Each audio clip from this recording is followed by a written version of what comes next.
Every day we wake up not to peace, but to a ping, a message, a scroll, a rush to catch up. But beneath the noise, something deeper is breaking down, our sense of meaning. And what if the emptiness we feel isn't failure, but forgotten call to return to ourselves? There was a time when silence was natural. You could hear the wind, the heartbeat of the earth, even your own breath in stillness. Now it's rare. Every second is filled with notifications, messages, videos, reminders, lights. We scroll, we tap, we respond. And in between, we wonder why we're tired all the time. Why motivation slips away like sand through our fingers. Maybe it's not because we're weak. Maybe it's because we're drowning. This is a story about that drowning. But more importantly, it's about how one man, trapped in a place more silent and brutal than we could ever imagine, discovered a truth that can save us even now. His name was Viktor Frankl. And if you've ever felt empty, unmotivated, or lost in a world that never stops screaming, then his story might just become yours. Imagine waking up every day already behind. The moment your eyes open, a phone buzzes, news updates, emails, 1,000 voices calling for your attention. And yet, inside there's a stillness, not the peaceful kind, but the kind that feels like something is missing. That's how Lena felt. She was 27, lived in a city with a skyline that lit up the night, worked a job with deadlines that never really ended. She had playlists for productivity, apps for meditation, and still, every day, she felt more numb, like she was moving, but not living. People called her lazy, unfocused. She began to wonder if they were right, until she stumbled upon a quote that made her freeze. When a person can't find a deep sense of meaning, they distract themselves with pleasure. It was Viktor Frankl. She didn't know who he was, but the words rang true like a bell in the fog. She stayed up that night reading his story, and slowly, she began to understand that her exhaustion wasn't a flaw. It was a signal. Viktor Frankl was a psychiatrist, but before that, he was a prisoner, a number, one of millions trapped in the machinery of Nazi concentration camps. He lost everything, his parents, his wife, his career, stripped of identity, starving, surrounded by death. He watched many lose hope.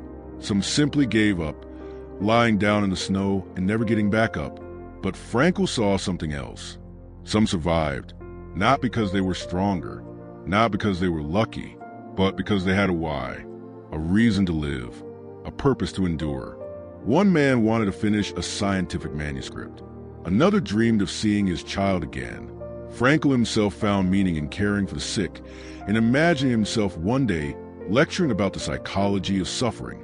He realized human beings are not driven by pleasure or power.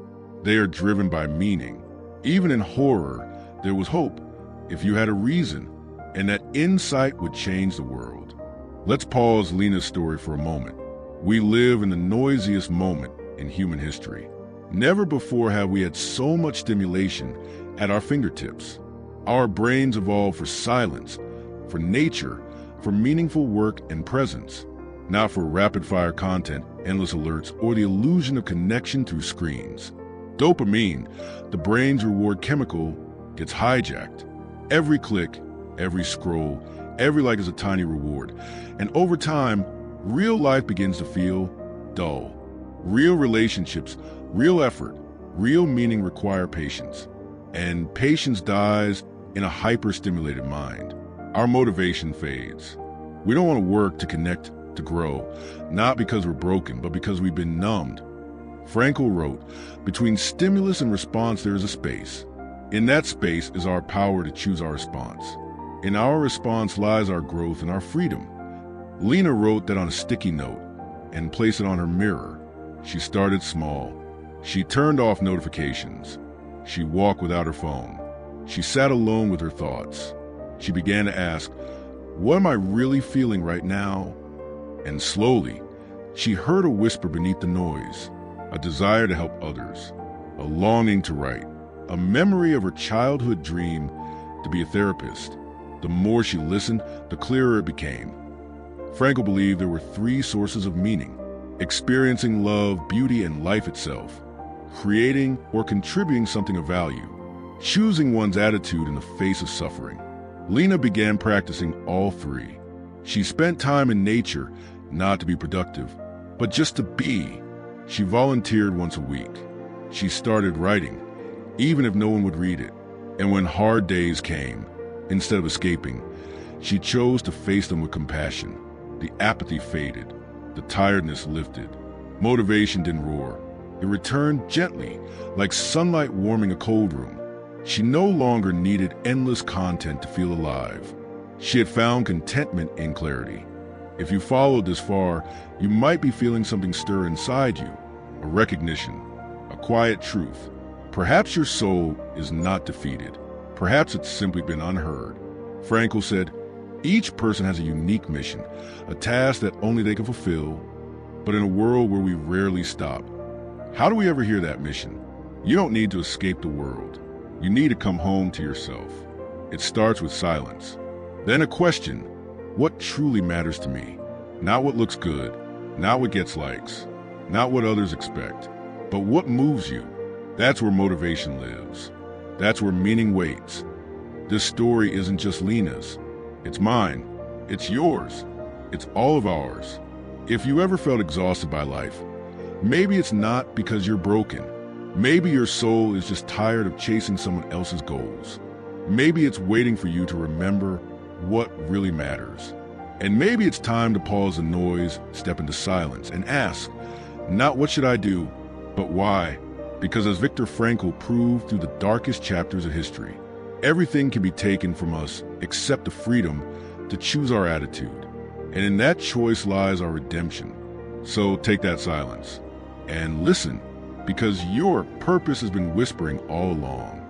If this story spoke to you, tell us what you'll choose to leave behind and what you'll begin to reclaim. And if you're ready for the next step, the next video is waiting. This journey into meaning has only just begun. We've all felt it, that strange disconnection, even when everything around us seems to be working. You're getting things done, showing up, playing the part, but something inside remains untouched. That's not a flaw, it's a signal, a whisper from within, telling you that you are meant for more than scrolling through days.